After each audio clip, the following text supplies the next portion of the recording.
European युनियनने Naira energy लिमिटेडच्या अखत्यारीत येणाऱ्या वाडिनार रिफायनरीवर प्रतिबंध लावण्याची घोषणा केली आहे। ही रिफायनरी गुजरातमध्ये आहे। युरोपियन युनियनने शुक्रवारी रशियाच्या एनर्जी सेक्टरला लक्ष्य करणाऱ्या नव्या प्रतिबंधांची घोषणा केली आहे। यामध्ये गुजरातमध्ये स्थित असणारी ही रिफायनरी देखील सामील करण्यात आली आहे। एकीकडे अमेरिकन काँग्रेसमध्ये रशियातून तेलाची खरेदी करणाऱ्या देशांवर कठोर प्रतिबंध लादण्याबाबतची चर्चा सुरू असतानाच दुसरीकडे युरोपियन युनियनने ही प्रतिबंधाची घोषणा केली आहे। याचा भारतावर काय पडसाद उमटू शकतात, याचे काय परिणाम होतील, सविस्तर जाणून घेऊया या व्हिडिओच्या माध्यमातून। नमस्कार, मी अनुष्का आणि तुम्ही पाहताय दैनिक राज्य लोकतंत्र। रशियन तेल खरेदी प्रकरणी आता भारतावर दडपण वाढू लागलं आहे। अमेरिकेत काही सिनेटर्स भारतावर 500% टॅरिफ लावण्याचा प्रस्ताव आणण्याच्या तयारीत आहेत। याशिवाय याच आठवड्यात नाटोचे प्रमुख मार्क रुटे यांनी चीन, ब्राझील आणि भारताला सांगितलं की त्यांनी रशियावर युक्रेन युद्ध थांबवण्यासाठी दबाव टाकावा, नाहीतर अमेरिकेच्या प्रतिबंधांसाठी तयार राहावं लागेल। इकॉनॉमिक टाइम्सच्या बातमीनुसार युरोपियन युनियनने लावलेले निर्बंध हे नायरा एनर्जी या कंपनीसाठी मोठा झटका आहेत।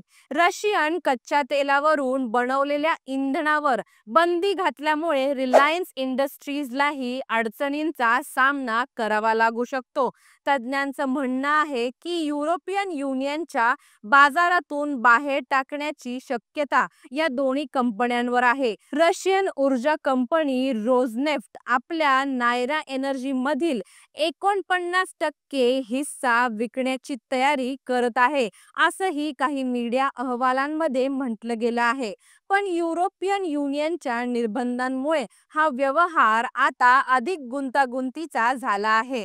भारतातील रिलायन्स आणि नायरा हे दोन प्रमुख इंधन निर्यातदार कंपन्या आहेत। इकॉनॉमिक टाइम्सने म्हटलं आहे की रिलायन्स रोजनेफ्ट कडून कच्चं तेल खरेदी करण्याचा करार केला होता। आता युरोपियन युनियनच्या निर्बंधांमुळे त्यांच्यासमोर दोनच पर्याय राहिले आहेत: रशियाकडून स्वस्त तेल खरेदी थांबवणं, युरोपमधील फायदेशीर डिझेल मार्केटमधून बाहेर पडणं।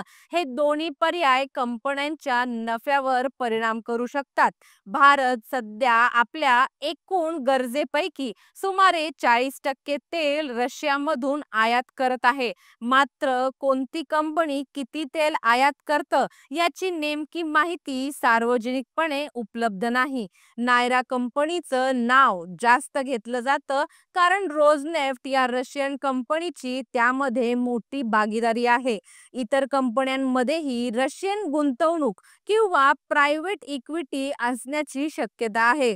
ब्लूमबर्गच्या एका अहवालानुसार जून 2025 पर्यंत समुद्रामार्गे येणाऱ्या रशियन तेलापैकी 80% तेल भारतात आलं होतं। केपलरच्या डेटानुसार 24 जून पर्यंत भारताने 23.1 कोटी बॅरल रशियन युराल क्रूड तेल खरेदी केलं आहे। यातील 45% हिस्सा फक्त रिलायन्स आणि नायराकडून आयात केला गेला होता। भारत सरकार फक्त रशियातून एकूण किती तेल आलं याची माहिती देतं, पण हे तेल भारतातून रिफाईन होऊन युरोपमध्ये किती प्रमाणात पाठवलं जातं याबाबत कोणतीही माहिती दिलेली नाही। पण रशियन तेल भारतात रिफाईन करून मोठ्या प्रमाणात युरोपला निर्यात केलं जात होतं, हे वास्तव आहे। अजय श्रीवास्तव म्हणतात की हे सर्व निर्बंध तात्काळ लागू झाले आहेत। आता रशियन तेल भारतात शुद्ध करून युरोपमध्ये विकता येणार नाही। भारताच्या एकूण तेल आयातीपैकी 1/3 रशियाकडून येतं आणि त्यातील मोठा भाग रिफाईन करून युरोपला जात होता। त्यामुळे युरोपियन युनियनच्या बंदीचा मोठा परिणाम भारताच्या इंधन निर्यातीवर होणार आहे. टाइम्स ऑफ इंडियाच्या वृत्तानुसार रोजनेफ्ट नायरा एनर्जीमधील आपला हिस्सा रिलायन्स इंडस्ट्रीजला विकण्यासाठी चर्चा करत होती, पण युरोपियन निर्बंधांमुळे रिलायन्सला नायरा किंवा इतर स्पर्धक कंपन्यांमध्ये गुंतवणूक करणं कठीण होईल, कारण असं केल्यास युरोपमधील त्यांचा इंधन व्यापार धोक्यात येऊ शकतो. सध्या युरोपमध्ये डिझेलसह भारतात तयार झालेलं इंधन मोठ्या प्रमाणावर विकलं जातं. भारताने रशियाकडून स्वस्त तेल खरेदी करून देशांतर्गत गरजा भागवल्या, पण आता युरोप आणि अमेरिका यावर नाराज आहेत. निर्बंधांमुळे भारतीय कंपन्यांची रशिया तेलावर आधारित निर्यात धोक्यात आली आहे. त्यामुळे रिलायन्स आणि नायरा एनर्जी या कंपन्यांसमोर मोठं आर्थिक आव्हान उभं राहिलं आहे. भारताने हे प्रकरण शांतपणे स्वीकारलेलं नाही. परराष्ट्र मंत्रालयाने दुहेरी निकषांचा निषेध करत एक स्पष्ट निवेदन जारी केलं आहे. परराष्ट्र मंत्रालयाचे प्रवक्ते रणधीर जयस्वाल यांनी म्हटलं, आपल्या लोकांच्या ऊर्जा गरजा पूर्ण करणं ही आमच्यासाठी सर्वात महत्त्वाची प्राथमिकता आहे. या प्रयत्नात आम्ही बाजारात उपलब्ध असलेल्या पर्यायांवर आणि सध्याच्या जागतिक परिस्थितींवर आधारित निर्णय घेतो. भारताने नेहमीच आपल्या नागरिकांच्या गरजांना प्राधान्य दिलं आहे. रशिया युक्रेन युद्धामुळे जागतिक ऊर्जा बाजारात अडथळा निर्माण